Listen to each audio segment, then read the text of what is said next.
All right, so for this phase of workouts on your resistance days versus conditioning days, we're going to be focusing on very, very slow eccentric phases. So what that means is if I'm doing a chest press, or let's just say a fly, for example, right? So if I'm standing in this position with a cable machine or however I'm doing my flies, right?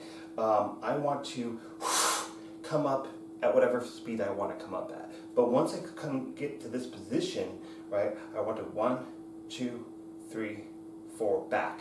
Push, 1, 2, 3, 4. Exhale as you push, and 1, 2, 3, 4.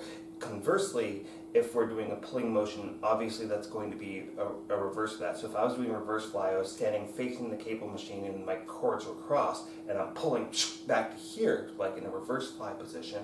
1, 2, 3, 4. Explode.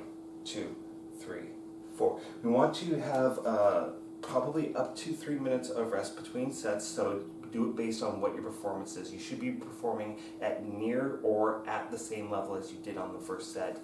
And then our weight should be, we're starting at, I believe, a 12 rep max for right now. So what that means is that I can do 12 reps and with good form, and I will not be able to do 13. So that's how we're going to decide on what weight we're going with. So don't pick a weight that you can do 20 reps, but you're just going to stop at 12 because you heard that was a better, rep range to stop in. What I'm looking for is if I'm doing that fly, it should be, 11,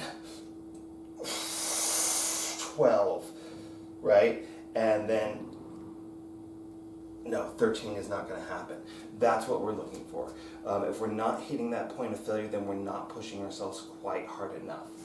All right, and we're starting off with 3 sets, and as your body can tolerate it, we can start moving up to 4 sets, but no more than 5 sets. Do it based on what kind of time, what kind of fatigue that you're having. If you need to drop weights for safety, go ahead and do that. But again, we don't really want to push you too fast. I think that you're probably far enough along where you might be able to handle 5 sets all right, but really I'd much rather you have 3 or 4 really, really good sets than doing a 5th set and completely blowing it and hurting yourself or creating muscle imbalances or trying to compensate with other muscles, right?